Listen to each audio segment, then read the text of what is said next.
మాజీ ముఖ్యమంత్రి వైఎస్ఆర్సీపీ అధినేత వైఎస్ జగన్ పులివెందుల పర్యటనలో భాగంగా బ్రాహ్మణపల్లె గ్రామ సమీపంలోని అరటి తోటల వద్దకు చేరుకుని నష్టపోయిన అరటి తోటల్ని పరిశీలించి అక్కడ రైతులతో మాట్లాడారు. అనంతరం వైఎస్ జగన్ మీడియాతో మాట్లాడారు. రైతులు ఎరువులు కూడా బ్లాక్ లో కొనుక్కునే పరిస్థితి సీఎం చంద్రబాబు కూటమి ప్రభుత్వం తీసుకొచ్చారని మండిపడ్డారు.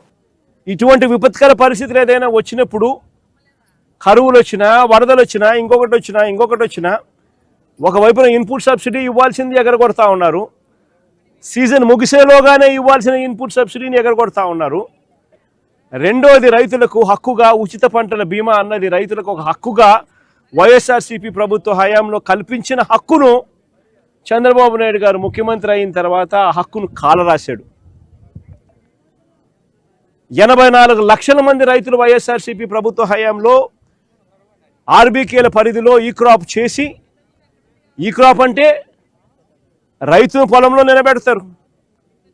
వేసిన పంట మధ్యలో ఆ పొలంలో రైతు నిల్చొని ఫోటో తీసి జియో ట్యాగింగ్ చేసి దాన్ని ఈ క్రాప్ అని అంటారు. అలా ఈ క్రాప్ చేసి ఆర్బీకేకి అనుసంధానం చేసి మొత్తంగా దాదాపుగా 84 లక్షల మంది రైతులు ఉచిత పంటల బీమా సౌకర్యం గతంలో కలిగిన పరిస్థితి. రాష్ట్ర ప్రభుత్వమే రైతుల తరఫున ఉచిత పంటల బీమా కట్టి రైతులకు ఒక హక్కుగా ఇచ్చేది.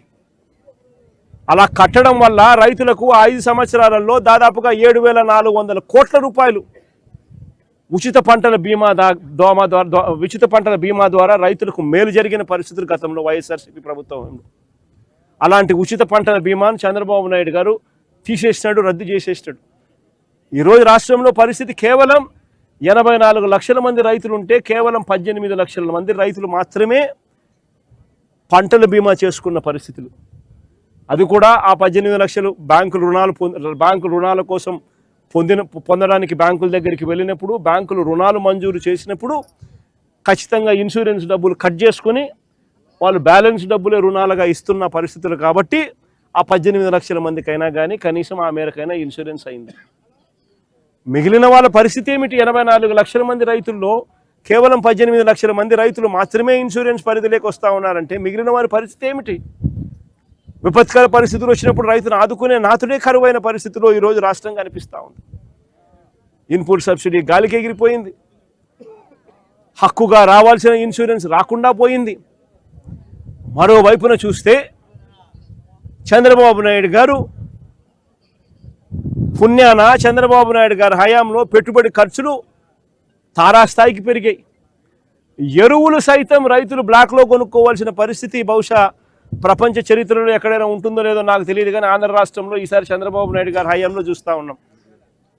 ఎరువులు సైతం బ్లాక్లో కొనుక్కోవాల్సిన పరిస్థితులు మొట్టమొదటిసారిగా చూస్తా ఉన్నాం. This is anchor Ravi. Hi అండి, నేను మీ Jabardasth auto punch Ram Prasad. Hi, it's me Madhavilatha. Hello అండి, నేను మీ సుడిగాలి సుధీర్. హాయ్ హలో, నేను Jabardasth Sri. Please subscribe to public talk TV. Please subscribe to public talk TV. Please subscribe to public talk TV. Please subscribe to public talk TV.